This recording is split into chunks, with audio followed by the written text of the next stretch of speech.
but he's still moving down the map. He's got to protect those science vessels because ZerO is still in here with his defilers. So he's going to be able to protect this. ZerO's defiler play is excellent. So it's going to be very tough for Hwasin to do this. He's going down with quite a few vultures, I noticed. So I think he is going to lay mines all over the place and probably try to take another base soon.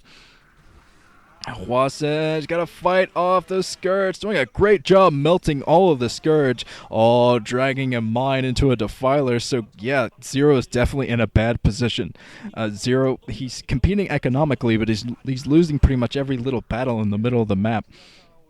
And if Hwasin goes for a drop or something, some kind of a drop inside the main, maybe a drop at that 5 o'clock base, he could definitely swing this game completely into his favor by killing all of the drones at those locations. He's backing off. Oh, he's pushing through. He's going to be able to destroy these lurker eggs. Oh, man, there's a Nidus Canal in the area, though, so, yeah, ZerO has very good access. He has great maneuverability with all of his troops, but all of his lurkers being irradiated, there's still a ton of science vessels in the area. Those plague science vessels from earlier are still in the area. They have about 1 health each, but they're still in here, still getting the irradiates of all of those lurkers. Another science vessel troop and a bunch of medic and marines down at the bottom of the map, the 6 o'clock, now being spotted by ZerO. So ZerO is split. His attention is split. He's going to have to figure out a way to defend 2 fronts. He's going down, deciding that he needs to defend the 8 o'clock, but he might be attacked. Yeah, I think Hwasin's moving in with his other troop. Oh, right under the Dark Swarm, though, so Hwasin has to back off. ZerO is playing a very good defensive game. Oh, nice plague from him as well, but he can't play defensive forever. He's going to have to get another base, and Hwasin isn't going to let that happen. Hwasin is defending 2 fronts at once, making sure that ZerO can't take the 10 o'clock and making sure he can't take the 6 o'clock or the middle. He has a ton of troops out.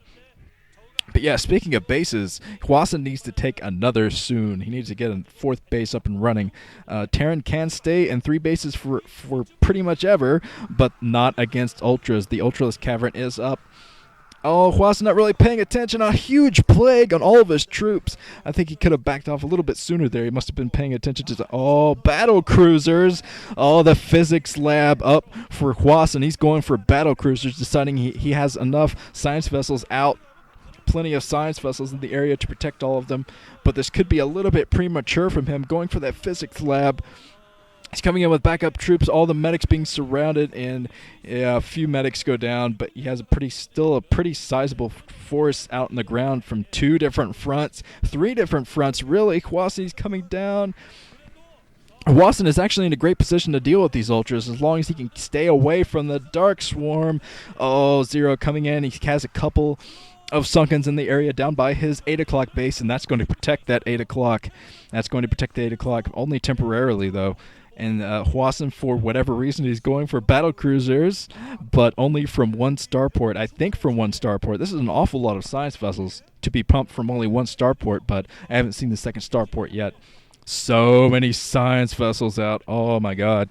And he's just basically recharging the energy on that and making sure he can irradiate those Ultras once ZerO tries a gambit, tries his little attack into the natural. Hwasin is anticipating that, but that could end up not happening. Oh, Scourge coming, a ton of Scourge, taking out every science vessel because those plagued science vessels came in. Only 1 Scourge was able to take out each. So excellent play from ZerO, some nice cloning of those Scourge to take all those out, but yet plenty of science vessels still out in the field.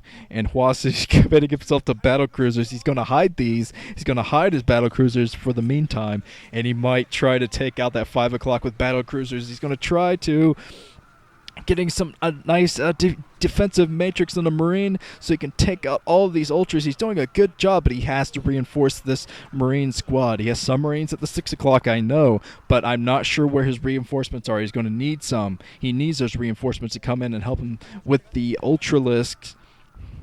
Of course, I'm not sure what he's going to do with these battle cruisers. I thought for sure he was going to head down to the 5 o'clock, try to kill some drones down there. But ZerO, he's gotten the 6 o'clock up and running. That's a mineral only, but he has a hatchery down there at least.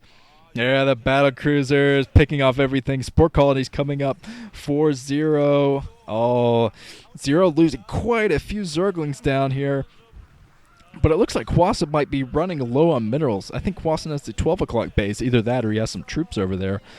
it might just be troops, because Hwasin needs another base to support, especially these battle cruisers. He only has 2 battle cruisers over here. There's spore colonies coming up and some Scourge in the area, so these battle cruisers are going to go down. Hwasin not really paying attention, being completely ripped into by the battle cruisers.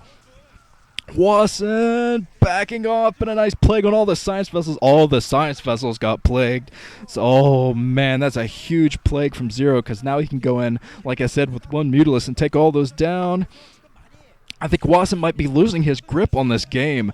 Hwasin definitely had the advantage in the middle of this game, but he's got to get some harassment done. He's got to stop these bases, stop the Ultralists from coming out. If ZerO does not have enough mineral intake, he's not going to be able to pump enough ultras to make this really count. An ultra build is a very gas intensive, a very mineral intensive build, and you can definitely drain all of your bases trying to keep it running. Oh, Hwasin, he does have that 6 o'clock, but he's going to need another gas base. Another gas base to support all the science vessels coming up. Quite a few troops, but I don't know if he has enough. ZerO is going in, but there are some mines. This is smart of Hwasin. He needs to lay a lot more mines, though. Keep a ton of mines around all of his bases at all times, and then he'll be able to tackle these ultras no problem, I think. Another mine going in, but only picking off. Oh, the radiate. Oh, and the radiate of a science vessel so he can chase down those Zerglings and protect that bunker, but the bunker goes down anyway. A huge battle in the middle now. A couple of ultras, no Darkstorm. Oh, finally a Darkstorm coming out. Nice plague. Catches one of the ultras with that plague, but excellent plagues from ZerO in this game.